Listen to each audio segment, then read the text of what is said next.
Assalamualaikum. Pernahkah kamu merasa bahwa belajar daring itu terasa hambar? Kamu bisa mendengar suara guru, bisa melihat materinya, tapi ada yang hilang. Sesuatu yang membuat belajar itu terasa hidup.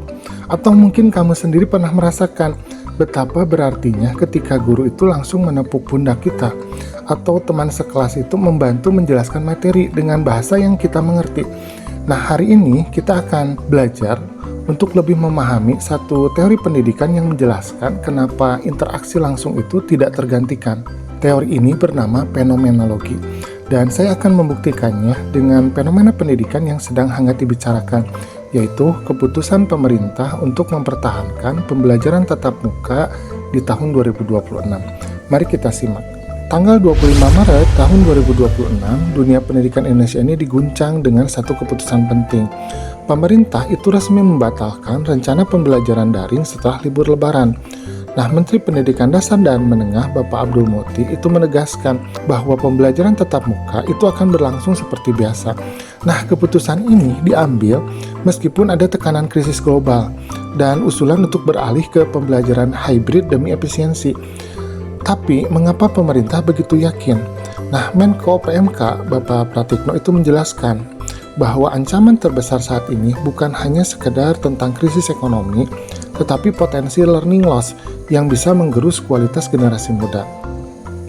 Pemerintah itu menilai bahwa pengalaman selama pandemi itu menunjukkan satu hal yang tidak terbantahkan. Interaksi langsung antara guru dan siswa itu tidak bisa digantikan oleh layar HP. Tapi apa dasar filosofis dari keyakinan ini? Nah, jawabannya ada dalam teori fenomenologi.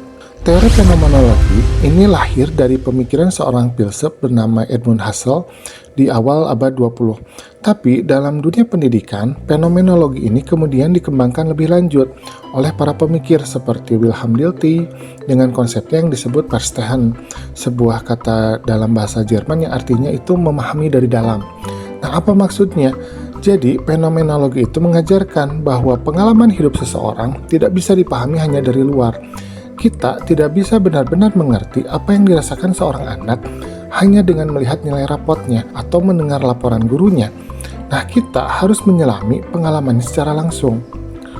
Dalam konteks pendidikan, fenomenologi itu menekankan bahwa belajar adalah pengalaman yang utuh, bukan hanya transfer informasi dari satu kepala ke kepala lain, tetapi belajar itu melibatkan perasaan, interaksi, dan makna. Nah, ini yang membentuk hubungan langsung antara guru dan murid, serta antara murid dengan teman-temannya. Pemikir fenomenologi seperti Dilthey ini berargumen bahwa humaniora termasuk pendidikan itu memerlukan pendekatan yang berbeda dari ilmu alam. Kita tidak bisa mengukur pengalaman belajar hanya dengan angka dan grafik. Kita harus memahami makna di balik pengalaman itu sendiri. Nah, keputusan pemerintah untuk mempertahankan pembelajaran tatap muka ini adalah sebenarnya bentuk penerapan nyata dari prinsip fenomenologi. Mari kita buktikan. Pertama, tentang pembentukan karakter. Bapak Abdul Muti menegaskan bahwa pembelajaran tatap muka itu sangat penting dalam penguatan pendidikan karakter, seperti disiplin, tanggung jawab, dan interaksi sosial. Nah, mengapa karakter tidak bisa dibentuk secara optimal melalui daring? Karena karakter itu terbentuk dari pengalaman langsung. Anak belajar disiplin ketika merasakan konsekuensi datang terlambat ke sekolah. Anak belajar tanggung jawab ketika merasakan kepercayaan yang diberikan guru secara langsung. Ini adalah pengalaman utuh yang tidak bisa direduksi menjadi sekedar materi di layar. Kedua, tentang interaksi sosial yang tidak tergantikan. Pemerintah itu menilai bahwa meskipun teknologi membantu, interaksi langsung tetap tidak tergantikan dalam membentuk kemampuan sosial siswa. Dalam bahasa fenomenologi, ini berarti bahwa makna belajar tidak hanya terletak pada informasi yang disampaikan, tapi juga pada hubungan antar manusia yang terbentuk dalam prosesnya. Ketiga, tentang pencegahan learning loss. Bapak Pratikno menyebut bahwa pembelajaran tatap muka itu esensial dalam mencegah learning loss dan memastikan kualitas pendidikan nasional.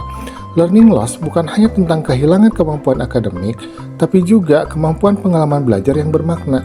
Fenomenologi mengajarkan bahwa ketika pengalaman itu hilang, maka pemahaman yang mendalam juga ikut hilang. Keputusan mempertahankan pembelajaran tatap muka ini bukan sekedar ngotot tanpa persiapan. Pemerintah justru memperkuat infrastruktur pendidikan dalam mendukung interaksi langsung yang berkualitas. Kepala Staf Kepresidenan, Bapak Kodari mengungkapkan bahwa pada tahun 2025, program revitalisasi sekolah ini mencakup 16.167 satuan pendidikan. Awalnya targetnya itu hanya 10.000 sekolah, tetapi Presiden Prabowo kemudian menambahkan sekitar 6.000 sekolah. Nah, hingga 11 Maret 2026, sebanyak 16.062 sekolah telah menyelesaikan pembangunan. Selain itu, program sekolah rakyat ini terus berjalan. Ini adalah sekolah khusus untuk anak-anak dari keluarga kurang mampu yang dirancang dengan kapasitas 1.080 siswa per tahun per sekolah. Hingga 2029, pemerintah itu menargetkan pembangunan sekitar 500 sekolah rakyat yang mampu menjangkau sekitar 540.000 siswa kurang mampu setiap tahun. Nah, apa makna data ini? Pemerintah tidak hanya mempertahankan tatap muka karena nostalgia atau keengganan berubah, tetapi pemerintah membangun fondasi agar interaksi tatap muka bisa berlangsung dengan kualitas yang lebih baik. Ini adalah bentuk penghormatan pada pengalaman belajar yang utuh, persis seperti yang diajarkan fenomenologi. Lalu, apa yang bisa kita pelajari dari teori fenomenologi dan kebijakan tatap muka ini? Baik siapapun yang peduli terhadap pendidikan. Nah, kita bisa melakukan 3 hal. Pertama, hargai pengalaman langsung. Kita jangan terlalu cepat mengganti interaksi langsung dengan media digital. Anak-anak butuh merasakan, melakukan, dan mengalami sendiri. Belajar matematika bukan hanya tentang rumus, tapi tentang pengalaman memecahkan masalah. Belajar bahasa bukan hanya tentang bahasa, tetapi tentang pengalaman berkomunikasi. Kedua, bangun hubungan, bukan sekedar transfer ilmu. Guru bukan hanya penyampai materi. Guru adalah manusia yang berinteraksi dengan manusia lain. Tanyakan kabar murid, dengarkan cerita mereka, pahami latar belakang mereka. Karena seperti yang diajarkan fenomenologi, pemahaman yang sejati lahir dari hubungan yang tulus. Ketiga, ciptakan momen yang bermakna. Jangan terjebak pada target kurikulum yang membuat kita terburu-buru, tapi kita harus meluangkan waktu lebih untuk menciptakan momen-momen kecil yang berkesan. Pujian yang tulus, sentuhan semangat di pundak, tawa bersama di kelas. Nah, momen-momen inilah yang akan diingat anak-anak seumur hidup, lebih dari sekedar rumus atau tanggal sejarah. Teori fenomenologi mengajarkan kita satu hal yang sangat mendasar. Pengalaman adalah fondasi dari pemahaman, dan kebijakan pembelajaran tatap muka yang diambil pemerintah Indonesia di tahun 2026 ini adalah bukti bahwa kita tidak boleh melupakan esensi ini. Di tengah gempuran teknologi dan efisiensi, kita perlu ingat, anak-anak kita bukan hanya butuh informasi, mereka butuh pengalaman. Mereka bukan hanya butuh nilai, mereka butuh makna. Mereka bukan hanya butuh guru yang pintar, mereka butuh manusia yang hadir secara utuh untuk mereka.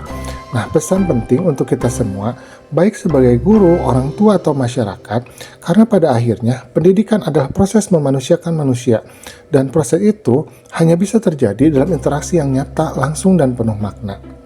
Pernahkah kamu punya pengalaman belajar yang sangat berkesan karena interaksi langsung dengan guru atau teman, atau kamu punya cerita tentang momen di belajar, atau kamu punya cerita tentang momen di mana belajar daring terasa hambar? Tulis pengalamanmu di kolom komentar ya.